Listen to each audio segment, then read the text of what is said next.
မာဆယ်လိုပြောလိုက်တာနဲ့ဒီချန်ကဲဘီထွေးတို့နဲ့ပဲကိုမိုတွဲဆော့တာကိုပြေးမြင်မိကြတယ်မလားတကယ်တော့မာဆယ်ဆိုတာမိုဘိုင်းလက်တီမြင့်ပြီး AOE စပက်အကြီးတွေပါတယ်ဟီးရိုးတစ်ကောင်လည်းဖြစ်ပါတယ်ဒါကြောင့်ပဲမာဆယ်ကအခုစီစဉ်မှာဆိုရင်ဘန်လစ်ရဲ့ထိတ်ဆုံးနေရာမှာရှိနေတာပဲဖြစ်ပါတယ်အခုဆိုရင်မာဆယ်ရဲ့ Ultimate ထဲမှာရှိရပြီဆိုတာနဲ့စပက်သုံးလို့ရအောင်လုပ်ပေးထားရပေါ့နော်မာဆယ်ကိုပြန်ပြီးတော့ buff ပေးထားတယ်အဲ့ဒါကြောင့်မာဆယ်ကအခုစီစဉ်မှာဆိုရင်ဘန်လစ်ရဲ့ထိတ်ဆုံးမှာရှိနေတာပ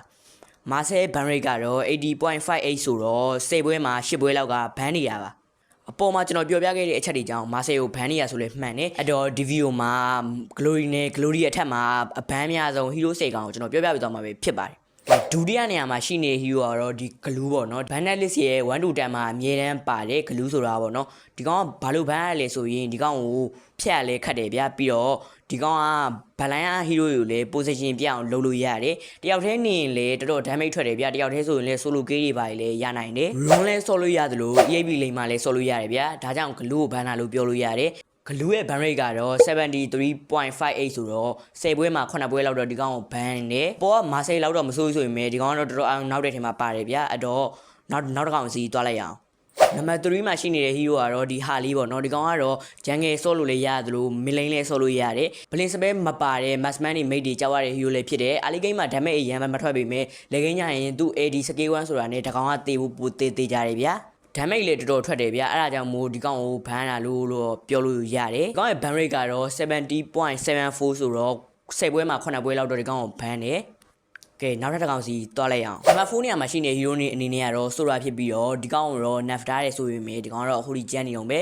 Assassin Jungler တွေကိုတာတဲ့ပရဲမှာစိတ်ဒုက္ခပေးလို့ရတဲ့အပြင်တန့်ကြံ Jungler တွေဆိုရင်လေသူ့ရဲ့တန့်ဖောင်တွေလိုက်ပြီးတော့စတန်ပေးလို့ရတယ်ဗျာဒါအပြင် blink မပါတဲ့ Maxman တွေကိုလည်း Assassin ဖောင်ပြောင်းပြီးပြေးပြီးတော့ထိုးလို့ရတယ်ဒီ damage ကအာလီဂိတ်မှာတော်တော်နာတယ်ဗျာလေညရင်အဲ့လောက်မဟုတ်ဘူးဆိုရင်အာလီဂိတ်မှာတော့တော်တော်စိတ်ဒုက္ခပေးလို့ရတယ်ဒါအပြင်ဒီတန့်ဖောင်နဲ့ကိုမိုတွဲပြီးဆော့တာပေါ့နော်ဒီတာတဲ့ပတဲတို့ဘာလို့မှကိုမိုတွဲပြီးဆော့တာအဲ့ဒါလေတော်တော်စိတ်ဒုက္ခရောက်တယ်ဗျာကျွန်တော်ဆိုရင်တော့ဒီမြတ်ဆိုတာကိုကျွန်တော်ဆိုရင်အမြဲတမ်းဘန်တယ်ဒီကောင်ရဲ့ ban rate ကတော့ 58.30 ဆိုတော့10ပွဲမှာ9ပွဲလောက်ကတော့ဘန်နေပေါ့နော်9ပွဲ6ပွဲလောက်ကတော့ဒီကောင်ကိုဘန်နေအဲ့တော့နောက်ထပ်တစ်ကောင်စီတွားလိုက်အောင်နံပါတ်5ဆိုတဲ့နေရာမှာရှိနေတဲ့ hero လေးကတော့ astat ပဲဖြစ်ပါတယ်ဒီကောင်ကိုဘန်နေဆိုတာဒီကောင်ကိုကြောက်တယ်ဆိုတာထဲဒီကောင်နဲ့တွဲဆိုးတဲ့ကောင်လေးကိုကြောက်လို့ပြောလို့ရတယ်ဘာလို့လဲဆိုရင်အခုစီစဉ်မှာနဒန် astat တို့ astat freer တို့နဲ့တွဲဆိုတာများတယ်ဗျာအဲ့တော့ဒီကောင်ကိုကြောက်တာဆိုတာထဲဒီကောင်နဲ့တွဲဆိုးတဲ့ကောင်လေးကိုကြောက်တာလို့ပို့ပြောလို့ရတယ် glory နဲ့ glory အထက်မှာဆိုရင်ဒီကောင်ကိုနေဒန်နဲ့တွဲဆိုတာမျိုး freer နဲ့တွဲဆိုတာမျိုးရှိရဗျာအဲ့ဒါဟိုမှာ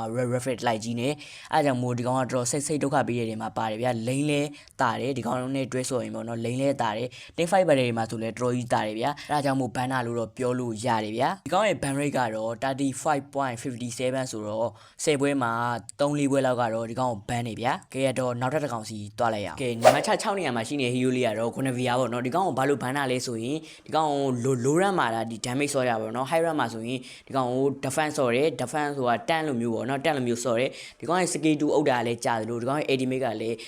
2 second 3 second လောက်ရှိမယ်ထင်တာပဲအဲ့ဆိုရင်တော့တော်တော်ကြီးကိုစတန်းကြတယ်ဗျာအဲ့ဒါကြောင့်မို့ဒီကောင်ကိုဘန်နာလို့ပြောလို့ရတယ်နောက်ထပ်ဒီ Gonavia ဆိုတဲ့ hero ကဒီ skill 2 flicker တို့ skill 1 စပန်းပြီးတော့ဒီ ultimate သုံးတာတို့ကအရန်အာရုံနောက်တယ်ဗျာ EAP လိမ်မှာဆော့ရင်လည်း damage ထွက်တယ်လို့တန့်ဆော့ရင်လည်းစတန်းတော်ကြတယ်ဗျာအလီဂိမ်းမှာ skill 2မိတာနဲ့အကောင်ကတေးပြီးလို့တော့ပြောလို့ရတယ်အဲ့ကြောင့်မို့ဒီ Gonavia ကိုဘန်နာလို့တော့ပြောလို့ရတယ်ဗျာ Gonavia ရဲ့ ban rate ကတော့ 34.22 ဆိုတော့10ပွဲမှာ3-4ပွဲလောက်ကဒီကောင်ကိုဘန်နေကြရတော့နောက်ထပ်တစ်ကောင်စီတွားလိုက်အောင်နံပါတ်9နေရာမှာရှိနေတဲ့ hero လေးကတော့ဒီ haircut ပေါ့နော်ဒီကောင်ကအာလီဂိမ်းမှာ level 2ရတာနဲ့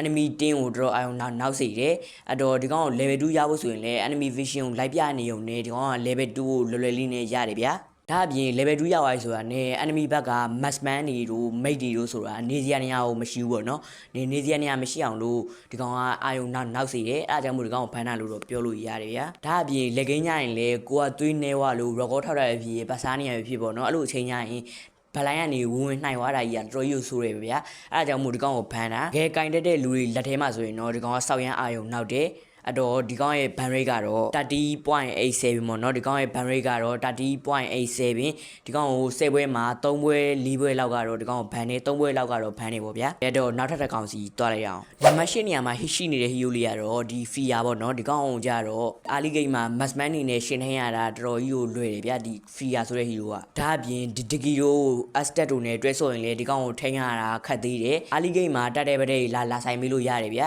တော်တော်ကြီးကိုအာရုံနောက်တဲ့ထဲမှာလည်းပါတယ်လိမ့်မလည်းဒီကောင်နဲ့တောင်းထိန်းလို့ရတယ်အတောင်မြန်ကြီးဖွင့်ပြီးတော့ like ခုတ်နေတာကြီးက live steal တော်တော်ရတယ်ဗျာသွေးတွေတော်တော်ပြန်ပြီးတော့တက်တယ်အားကြောင့်မို့ဒီကောင်ကို ban တာပြီးတော့ဒီကောင်ကို cruising strike ထဲဆော်တာမျိုးမဟုတ်ဘဲနဲ့ဒီ grand stat တန်းပြီးတော့ထဲဆော်တာမျိုးပေါ့နော်အဲ့ဆိုရင်တော့ပို့ပြီးတော့ကောင်းတယ်တချို့ကောင်တွေက cruising strike ကိုထဲဆော်ရတယ်ဗျာအဲ့ဒါကတော့ကျွန်တော်လုံးဝမကြိုက်ဘူးဒီကောင်ရဲ့ ban rate ကတော့ 30.55 ပေါ့နော်အဲ့တော့ဒီကောင်က10ပွဲမှာ3ပွဲလောက်ကဒီကောင်ကို ban နေဒါပေမဲ့ run မှာလွတ်ရင်တော့တန်းကင်တာတော့ပို့ပြီးအဆင်ပြေမယ်ဗျာတန်းကင်ရင်တော့ကိုနိုင်မို့ကပို့ပြီးတေးကြတယ်အဲ့တော့နောက်ထပ်တစ်ကောင်စီတွားလိုက်ရအောင်နံပါတ်9နေရာမှာရှိနေတဲ့ hero လေးကတော့ Florin ပေါ့နော်ဒီကောင်ကိုဘာလို့ဘန်းတာလဲဆိုရင်ဒီကောင်က Edimate ပေါ့နော် Edimate ကလုံးဝအာယုံနောက်စေတယ်ကိုကလိမ့်မှာ hero တစ်ကောင်နဲ့ဘိုင်ဝမ်ချနေရဆိုရင်ဒီကောင်က Edimate ကြီးဟီးပေးလိုက်ရင်ကိုကမနိုင်တော့ဘူးဗျာဒါကြောင့်ဒီကောင်ကိုဘန်းတာပြီးတော့10 5 battery မှာဆိုရင်လည်းတော်တော်ကြီးကိုသူ့ရဲ့ Edimate ကတော်တော်ကြီးကိုဆိုးရပေါ့နော်ကိုဘတ်တဲ့9နေရာနေပြီးတော့ပြန်ပြီးတော့ရှုံးသွားနိုင်တယ်ဒါကြောင့်ဒီကောင်ကိုဘန်းတာလို့တော့ပြောလို့ရတယ်ပြီးတော့ဒီကောင်ရဲ့ skill 2ကစတန်လေးပါတယ်ဗျာအပေါ်မှာပြောခဲ့သလို Freya တို့နေတန်တို့နဲ့တွဲဆော့လို့လည်းရတယ်ဒါအပြင်လူကက် pro လေးနဲ့တွဲဆော့ရင်လည်းရတယ်ပေါ့နော်လူကက် like ခေါ်ရင်ဒီကောင် edimate ဟီပေးလိုက်ရင်တော်ကြီးကိုလူကက်ကြီးကဖတ်သွားအောင်ကဲဒါကြောင့်ပဲဒီ Florin ကိုဘန်ရတာပေါ့နော်ကဲဒီကောင်ရဲ့ ban rate ကတော့ 26.04 ပေါ့နော်အဲ့တော့10ပွဲမှာ2ပွဲ3ပွဲလောက်ကတော့ဒီကောင်ကိုဘန်တယ်ကဲအဲ့တော့နောက်ထပ်တစ်ကောင်စီတွားလိုက်ရအောင်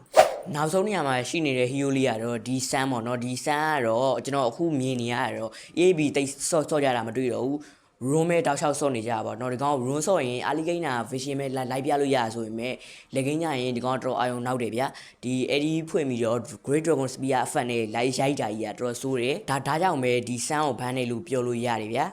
အခုဆိုစမ်းကို run မှာမြင်နေရတာရိပ်ပြီးဆော့တာမဟုတ်ဘဲနဲ့သူတို့က room ဆော့ကြတာပေါ့နော် room ဆော့ပြီးတော့ကိုကenemy jungle တွေကိုရှင်ပြပေးတယ်ပြီးတော့ကိုမင်လိန်နဲ့လိမ့်မြတ်ရှင်းနေဗျအဲ့ဒါနေဒီကောင် gold draw ရနေပြီတားတဲ့ပတဲ့ဘာကြီးအဲ့လောက်လုတ်ပေးမလုတ်ပေးနိုင်ဆိုရင်မဲ့ဒီဆက်ညင်မဲ့လေးကိုသွားပြီးတော့ first tower တွေဘာကြီးချိုးပေးတာမျိုးလဲပို့အဆင်ပြေတယ်ပြီးတော့လေကင်းရောက်သွားရင်ဘလင်းမပါတဲ့ massman တွေ mate တွေအတွက်ကတော့ရန်